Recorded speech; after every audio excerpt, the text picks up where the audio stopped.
Bugün gəlin müqəddəs kitabda görünən dünya və görünməz dünya adlı xütbə adı ilə yazılmış Allahın həqiqət sözlərini öyrənmək üçün biraz vaxt ayıraq.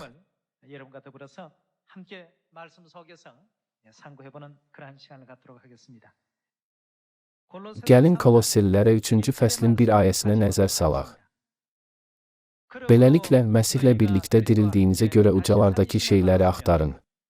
Orada Məsih Allahın sağında oturub.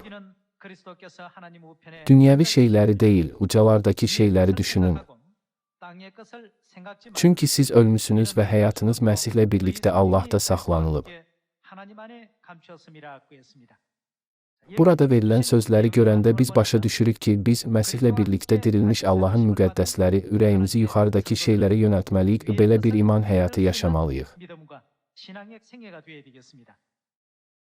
Fikrimizi yuxarıdakı şeylərə yönəltməsək, daim dünyəvi şeylər haqqında düşünəcəyik. Və nəticədə görünməz dünyanın əbədi şeylərini gözdən itirəcəyik. Buna görə də Allah bizə öyrədir ki, qəlbimizi və ağlımızı yer üzündə görünən şeylərə deyil, yuxarıdakı şeylərə yönəldək. Biz görünməz dünyanın şeylərinə üstünlük verməyi bacarmalıyıq.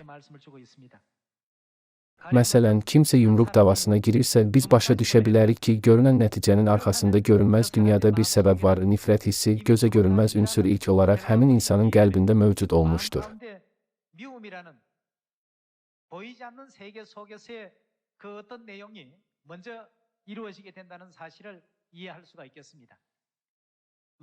Necə ki, ruhani aləmdə olan şeylər əvvəlcə mənəvi aləmdə baş verir, sonra fiziki aləmdə təzahür edir.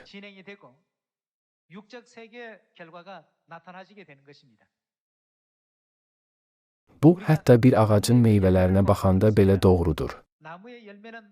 Ağacın meyvəsi maddi bir nəticə kimi görünməzdən əvvəl, görünməz köklərinin fəaliyyəti ilə ortaya çıxır. Köklər qida maddələrini udduqda və sonra bu qidaları şirə vasitəsilə budaqların uclarına payladıqda, meyvə nəhayət budaqların uclarında əmələ gəlmir. Lakin biz çox vaxt yalnız görünən nəticə olan meyvəyə baxırıq. Və görünməz kökün rolunun və ya görünməz dünyanın oynadığı rolun əhəmiyyətini dərk edə bilmirik. Yaxşı nəticələr əldə etmək üçün ilk növbədə görünməyən dünyanı dərk etməli və onu qavrayacaq imana sahib olmalıyıq.